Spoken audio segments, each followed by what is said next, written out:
All right, everybody, welcome. Thank you all for attending another LinkedIn Live, sponsored by Optiv, the cybersecurity solutions and advisory leader. Today, we are here in LinkedIn Live on this platform because this is our network. This is where we exist. I don't know, most people in cyber always have LinkedIn at least scrolling casually, and we want to bring this data to you here in this format. As a part of that, please participate. We have the chat window open. We are monitoring it, and we'll be fielding questions from here. If you guys got questions on trends, on things that are happening, please ping us. My name is Sean Tufts. I'm a managing partner here at Optiv, focused on critical infrastructure. Here with me today is Jessica Hetrick, VP of Services for Optiv ClearShark, our federal division. With almost a decade in operations from the FBI to the private sector and now running services for our ClearShark group, and then myself sitting in the critical infrastructure side, working with clients every day, we're going to be talking about trends. We're counting down. We have less than 45 days left in the year, which means we need to start flipping that calendar and looking at 2025. And we don't want to rush it. We want to be preparing for security posture changes. We want to be preparing for how to focus our budgets. So we're here to talk today about what we see coming from our seats. With that being said, let's jump into it. Jessica, you've been kind of everywhere, right? I've been a lot of places, Sean. What are you seeing from the federal side as trends that are coming up in 2025?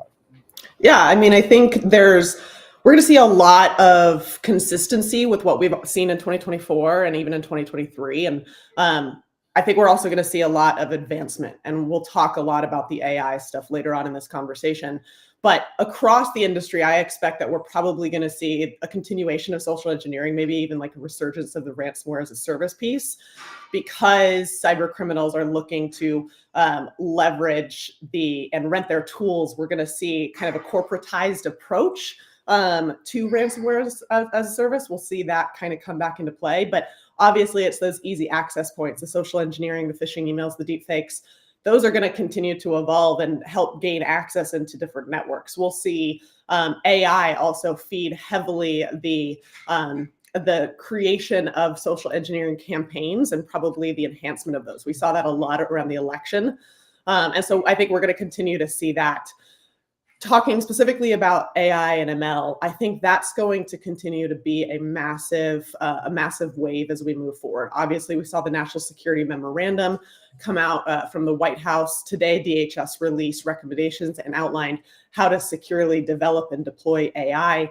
I think we're going to see AI become a very important piece that integrates across all of the cybersecurity landscape going forward. I think we'll continue to see the cybersecurity skills gap this year, maybe broaden, deepen, and shift given the AI trends. I think the job count was close to 4 million worldwide in just the cybersecurity space, given, I think that was a World Economic Forum report that I read somewhere, some crazy stats, like 4 million jobs. So I think that we're going to need to continue to address that skills gap and look for ways to onboard different people from a basic level and help train them as we move forward to help shift that gap. The public-private sector cooperation and partnership needs to continue to advance. I think we're going to see that continue. But I also think, as you kind of think more about the threat space, I think we're going to keep seeing the cloud-based threats, the risk of the insider threats. I think you'll see the zero trust approach be very significant still across industry, obviously very centered around the federal space, just given all of the push around zero trust there. But really, as it ties to the OT and the IoT space, I think that's really an untapped threat space that we're going to see a surge of targeting in. And I think it could be enhanced even with the AI and ML stuff. So it kind of all ties together. But when we're looking at the IoT and OT space, I know this is like your area of your favorite area. Let's be honest, it's your favorite area. What are you seeing in that space that people and organizations need to be keeping in mind for 2025? I think that's going to be a really important topic as we move into 2025. Yeah, totally. Connecting the two trends of the cybersecurity workforce and critical infrastructure. I met a guy the other day he just graduated from the University of North Texas. That's what it was. And he had a cybersecurity in OT expertise, and he was going to work at a major corporation in the food and bev space to go solve that. And I told him, I said, hey, you're the first person that's been born and educated to do this. Everyone else has been either retrofitting somebody from critical infrastructure or somebody from cyber, and those conversations don't always go. The thing that makes our grid run is not the thing that makes our SOC run. Those are two different skill sets. We have to start combining those together. So that piece and part is going to be critical as we start staffing up and people into these environments. So the trends we see in the critical infrastructure side, I think we're still recovering from Colonial. And what I mean by that is we have historically secured our oil companies and our utilities at a greater degree. We've always had great cybersecurity fundamentals there and binding regulations, advice from government, all the good stuff that we want. What we saw from Colonial was a big growth in things that wouldn't be considered acts of war, meaning we don't go after, or threat actors are not pursuing groups that are contained inside of borders, meaning if it's one country, they're going to avoid it. So it's a lot of our pipeline companies, that's a lot of our utilities. Utilities operate mostly within state boundaries. So going after them, when we did that once, it looked and felt like a declaration of war. So what our threat actors have done, they know that. They don't want to be under the thumb of the White House or the Pentagon. They've branched out and they've gone to multi-jurisdictional capabilities. So they're looking at global food companies. They're looking at global logistics firms. They're looking at the airline industry because it's not really an act of war at that point. So we've really broadened out. If you track that with what we saw early in the year coming out of China with Volt Typhoon, that was a custom malware package that was built to be slow and low. They were only looking for reconnaissance. Someone might correct me on this, but there was some pieces and parts of that malware campaign that weren't focused on smash and grab ransomware. They were focused on intelligence gathering. So I think that freaked a lot of people out. The last piece that we really saw grow was the effects in critical infrastructure in a kinetic theater. So transferring oceans, I guess we're going over to the Ukraine for a minute. We're talking about what they're doing in the current war cycles, and they're attacking GPS. I didn't know this. Someone told me this the other day. There's only like 32 GPS satellites out there, and Starlink has 600 by comparison. So what we're seeing in that phase of war is them going after our GPS signals to attack our ability to protect our grid. The grid is heavily dependent on time. Time is dependent on the synchronization from GPS. And you can easily knock a GPS signal out. So those pieces and parts and understanding where these interlocking soft targets are in our critical infrastructure have gone hand in hand for this year. And learning how we can kick out the people who are looking for reconnaissance, as well as protect ourselves from kinetic warfare. So those two pieces and parts have been really, really trending in a positive direction. And I think all of that comes back to like, where are our boundaries? And what are we actually declaring as our edge? Where do we want to be protecting? Where does that look? And I think we mentioned zero trust. I think that was the third buzzword for the day, AI and zero trust. That's all. And Jessica, maybe you see this differently. Those are the two biggest pieces we're talking to our boards, we're talking to our CISOs about. Those two pieces and parts have been really, really hot still. Is that what you've been seeing as well? Yeah, absolutely. I mean, I think the attitude towards zero trust is it's not just a buzzword either anymore. I think it's becoming really important across agencies, across different organizations, that we not only adopt the best practices, adopt the principles, but more importantly, as you're saying, make sure that we're going beyond traditional perimeter security to focus on identity verification, to identify access control points of weakness and solve for those. I mean, back in July, the Office of Management and Budget, OMB, mandated that agencies submit their updated zero trust implementation plans to document current target maturities, identify high value assets, and make sure that we have a plan in place across information systems. We saw big growth in the microsegmentation push. I think clients ultimately, though, they can really struggle with the basics of zero trust. And so when we talk about the basics, we're talking about inventory of users and critical assets, strategies for remote access, making sure that we have third parties and contractors removing too much access, right? Limiting the access where necessary to reduce that third party risk, and integrating controls to really produce output that helps us make informed decisions. There's also obviously the challenge with like network architecture and other things, especially that we're observing in the OT and IoT space, like you were calling out. And so the outcome is really, the goal is to obviously shrink how bad actors can laterally move. And that's one of like the key pillars in zero trust. And so zero trust is, I think, is really becoming the standard. Both federal and commercial entities will consider zero trust, I think, in 2025 and beyond. I think a lot of them are already doing this, but I think it's going to be considered the principle behind most decisions that are made for organizations. And so the zero trust space specifically is, call it just like the centerstone pillar of how we progress against cybersecurity. But I think it's going to be crucial with the federal sector, especially going into 2025, that you follow the different plans to build the right process behind zero trust. I mean, the National Telecommunications Advisory Committee, they came out with their approach. I think there's 5 steps in it. I'm not the zero trust expert. We have one of those, but there's a 5-step process that in terms of how you think about the use cases around zero trust. And I think it's important that organizations start to leverage frameworks like that to really launch off of like kind of the zero trust space. But when you think about all of these different elements kind of coming together, I noticed a great question from Dan in the chat that I want to make sure to hit on for you, Sean. Like when we're gonna go back to AI, so let's shift to AI right now. Like, how is AI helping IoT and OT? Like, what are your takes on AI in the industry? And then, of course, happy to share mine too. Yeah, it's a place where people are scared. I think what we've seen from the AI trend is that we're not making the mistakes we did on cloud. When we started going to cloud-first environments, people just put a bunch of their data in a bucket somewhere and said, hey, we got it. We moved that workload over here. It's going to be safe because we've got this big brand behind it securing it. And what we realized was, well, that wasn't really true. We had to build competent controls around it. So AI and critical infrastructure, I think people have been a lot slower to just open the funnel, which is good. I think we learned from that mistake in the 2015 to 2022 timeline. So we've learned not to just open the funnel and let people run amok. So people have been really slow to put their secrets inside of it. I think thankfully we saw a couple missteps by like Panasonic in the early days of ChatGPT where people were loading their proprietary data into these tools, and that was a mistake. So we've seen a lot more hesitant, just a lot of people worried about it.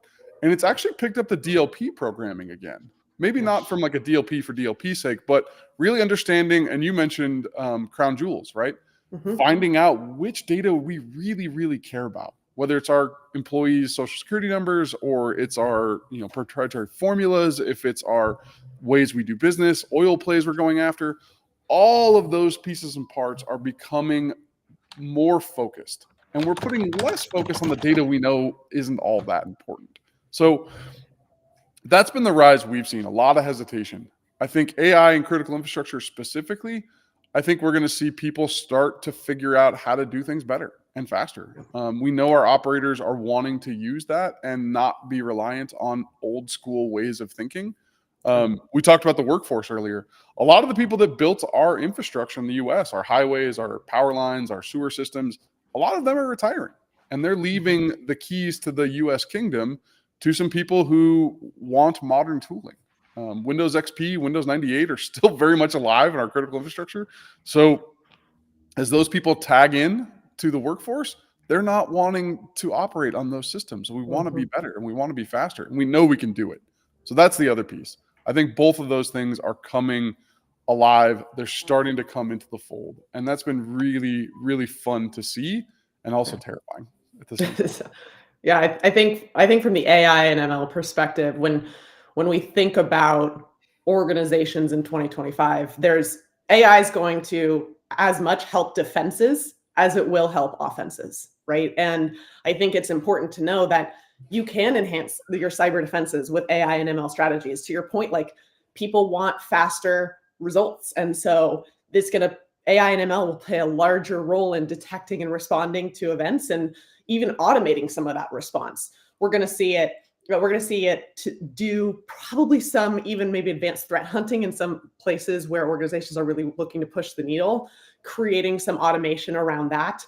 And also at the same time create more sophistication around the attacks, right? We saw some really, really, really well done campaigns around the election, very sophisticated messaging, some not so sophisticated, some like glaringly obvious, but others that were very, very well done. And so we're going to see cyber criminals also use AI in that way and leverage it to target attacks in different ways, to create new ways to navigate the defenses.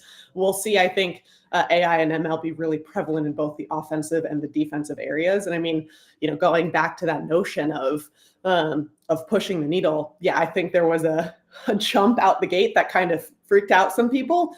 But now we're starting to see, like, the White House released that national security memorandum looking to advance the U.S. in terms of AI and how to achieve national security objectives. And so overall, that signified and really kind of messaged to the industry broadly that we are willing to go there, which does keep us, I would say, competitive across industries and competitive across nations. And I think it's an important piece, but not really the focus. The focus is how do we advance and how do we innovate? And we have to be cognizant that as we advance and we innovate, we also, the cyber criminals are leveraging it the same way. And so I think it's really kind of the two sides of the same coin, if you will. I think it's going to make things easier, but it's also going to open up more doors. And so I think we have to be really, really mindful of that as we kind of go into 25.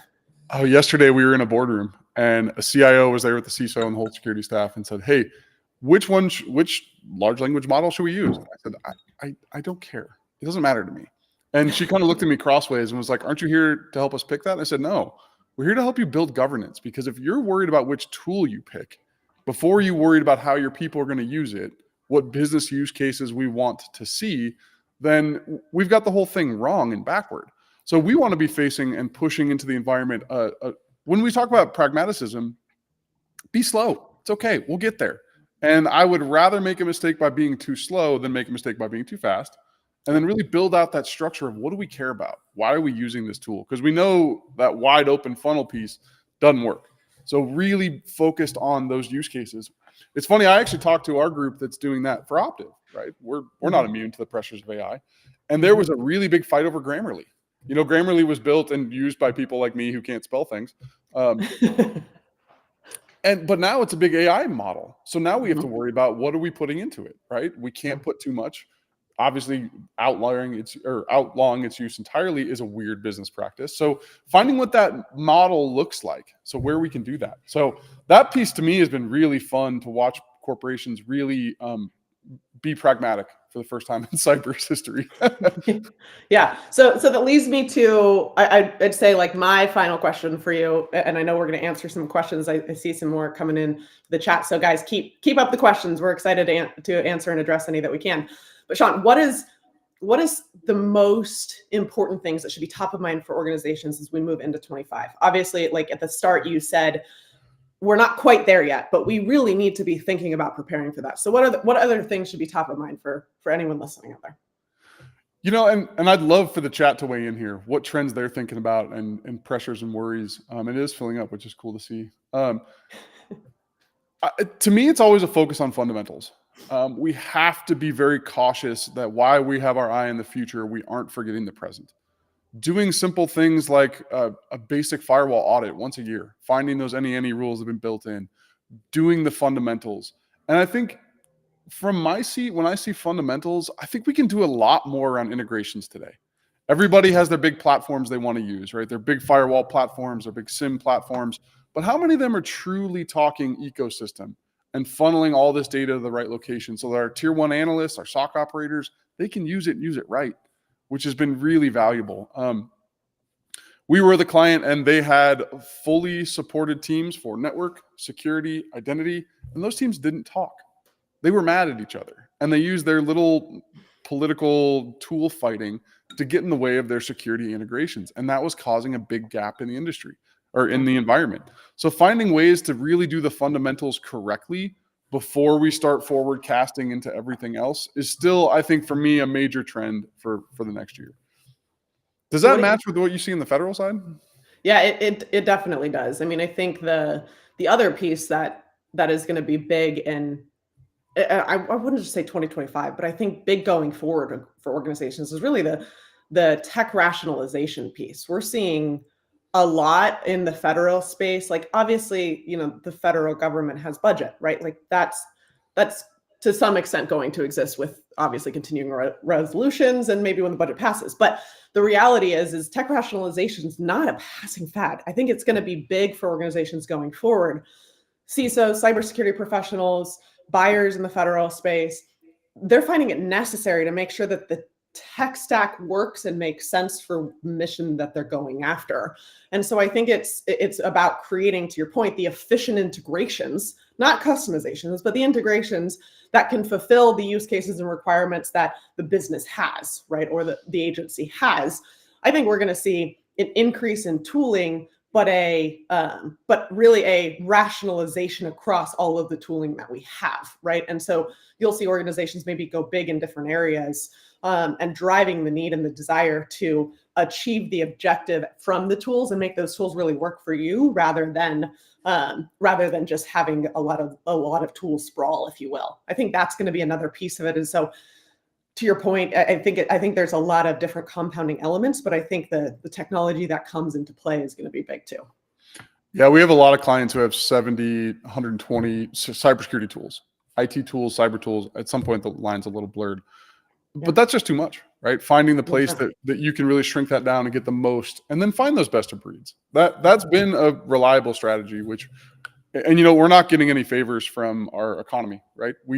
There's crazy market signals that are saying, hey, things are going to go crazy. We're at the precipice of a brand new technology set, AI. We're also in a very condensed budgetary cycle. It's really interesting watching those two things crash into each other. So that's been really hard for a lot of our vendor companies, a lot of our clients to really figure out what that looks like. So I think that rationalization piece and figuring out which tools have value has been very, very potent for CISOs that want to work with their board well. Yeah, and you said the word that had me thinking. How are boards going to start dealing with? Like, what are you seeing in the boardroom when it comes to dealing with cyber risk? How do you prioritize? Like, this is one of the questions that's coming up, but what are you seeing in that space? Obviously, you said you were in a boardroom yesterday. So talk a little bit more about that. Like, how are they starting to deal with cyber risk? Boards have to be kind of nose in, fingers out. That was the rationale I heard yesterday, meaning they're going to start asking a very pointed questions. And I think they have the answers, especially around our buzzwords for today, zero trust and AI. They're going to be asking a lot of questions on what is the path. And I think they're looking back, and I don't think they know the path either, but they really want to see a strategic direction, one that is with the worker and the business use case in mind to go solve those problems. And then seeing what unlocks from the back end and how that actually portrays itself from an idea into a strategy, into a benefit for the worker, for the client, for the corporation. And I think watching people do that and who has the best kind of ideology around how to get that value unlocked is going to be the people that get their budgets released first. If you go in and kind of mutter and stare at your shoes and say, yeah, we're not really sure what to do there yet, we're waiting for others, those are going to be longer term plays. So I think it's a big game of chicken, honestly. I think the boards are posturing. I think the businesses are posturing, and those with the most strategic look are going to take advantage of it. Yeah, absolutely. I think I love the notion. I don't think I've heard it before of noses in, fingers out. I think we're having, because boards are becoming more and more educated around these subjects, we're seeing more and more trends of the call it the really intelligent, advanced follow-on questioning that's going on. It's no longer just a talk at you for whatever designated time the cybersecurity team is given. I think there's a lot more education at the board level, and so there's a lot more questions that are coming up, a lot more call it investigation into different areas and trends and topics and concerns. Right? I think that's an important thing too. And as we I just want to make sure that we have time to address some of these questions. We have tons of great engagement today. But as we kind of transition to these questions, I'll start down with one of the questions from Warren. He wants to know if we agree clouds have backdoors, so much for zero trust. And as we promote AI and LLMs, that could create vulnerability. Sean, what's your take on that? Do you agree or disagree? I mean, we don't know yet, right? There's all sorts of hallucinations and backdoors and things that are just scary that we haven't fully vetted out yet. I mean, this technology is still less than 18 months from its kind of launch onto the scene. I think even 12 months.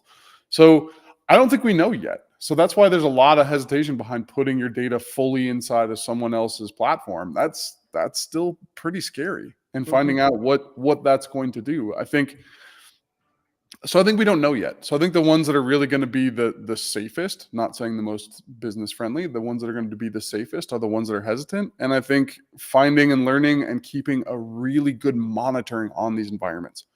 Yeah. I don't care what data you put into it, but you better know what data you put into it. So I think the groups that can answer those questions are gonna be the safest. I think it goes to a notion that Brandon had put in a comment.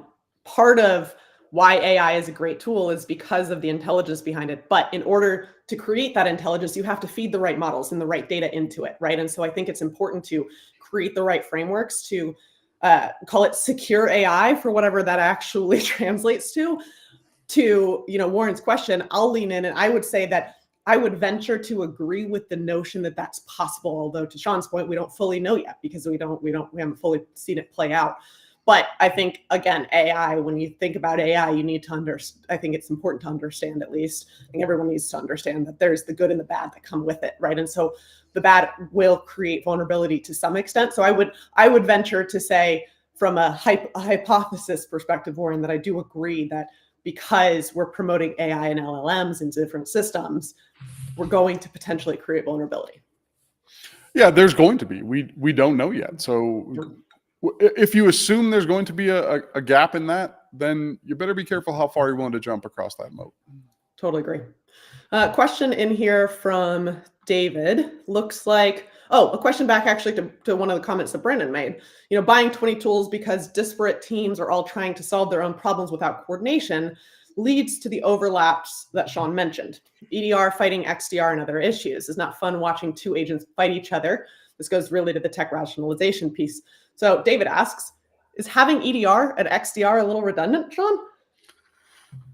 If you're looking strictly at an acronym perspective, absolutely. If you're looking at, it all depends on your analysts, right? On what the people are doing. If there is data fighting and, hey, we think this is not an alert and we think this is an alert, and like that back and forth, that's pretty toxic. If we look at it as, hey, these are all signals to something we need to go research, I think that's really healthy.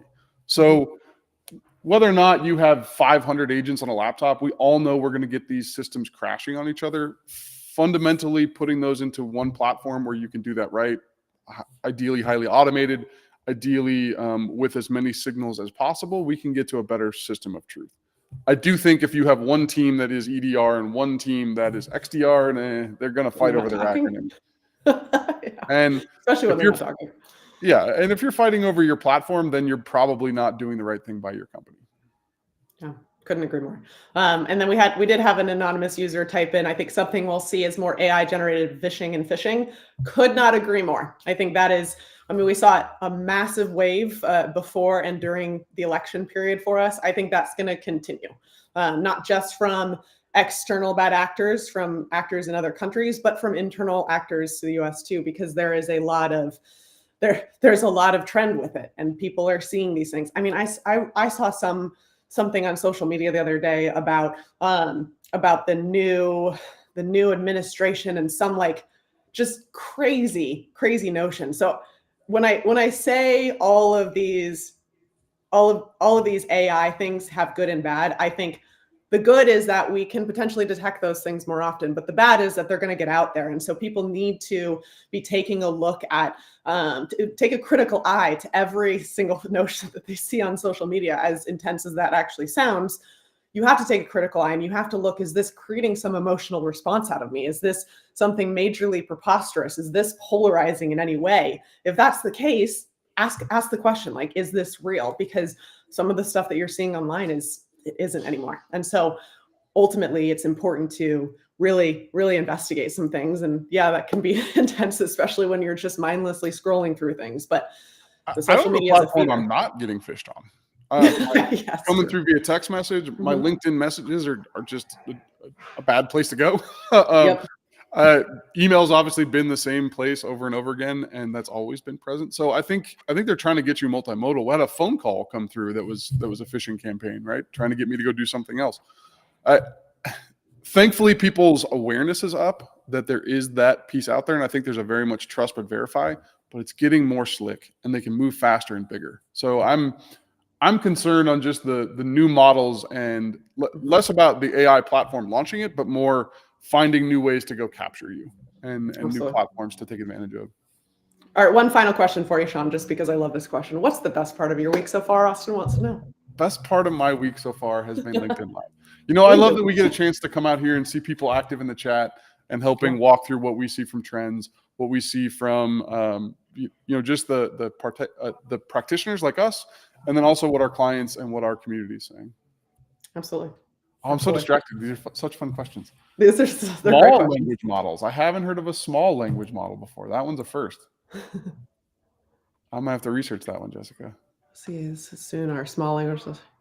Yes, I agree with you, Warren. I think that will be a trend in 2025 as we advance in the AI space.